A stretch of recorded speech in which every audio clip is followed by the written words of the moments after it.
अस्सलाम वालेकुम नाज़रीन, मैं हूँ सलवा हसनैन। आप देख रहे हैं सूर्या न्यूज़। आइए नजर डालते हैं आज की अहम खबरों पर। कराची सूर्या न्यूज़ में मजीद अपडेट करते हैं। कराची से bureau chief journalist Mohammad Farooq Barodu Qadri की रिपोर्ट के मुताबिक पाकिस्तान सुन्नी तहरीक जिला शिकारपुर की जानिब से अजीम शान जहाद कन्वेंशन मजहबी स्कॉलर हजरत अल्लामा हबीब अहमद कादरी की ज़ेर सदारत में मुनक्किद हुआ, जिसमें पाकिस्तान सुन्नी तहरीक के जिम्मेदारान हाफिज एजाज अहमद सुल्तानी, मौलाना फरीद अहमद कादरी, हाफिज अब्दुल समी कासमी, अबादुल्ला कादरी, हाफिज नादिर हुसैन कादरी और ओहदेदारान और कारकुनान के अलावा अवाम ने कसीर तादाद में शिरकत की।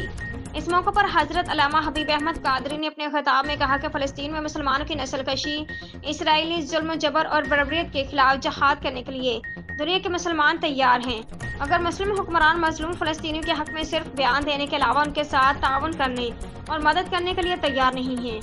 रहनुमाओं ने मजीद कहा कि हुकूमत पाकिस्तान जहाद का ऐलान करें ताकि पाकिस्तान सुन्नी तहरीक के मुजाहिदीन फ़लस्तीनी भाइयों के साथ मिलकर जहाद में हिस्सा लेकर इसराइली फौज को वासिल जहन्नम करे। आखिर में रहनुमाओं और अवाम ने जनरल अहले सुन्नत जनाब इंजीनियर मोहम्मद सरवत एजाज कादरी और अलामा मौलाना मोहम्मद बिलाल सलीम कादरी की क़यादत पर मुकम्मल एतमाद करते हुए नए वलवले जोश और जज्बे के साथ काम करने का अज़्म किया।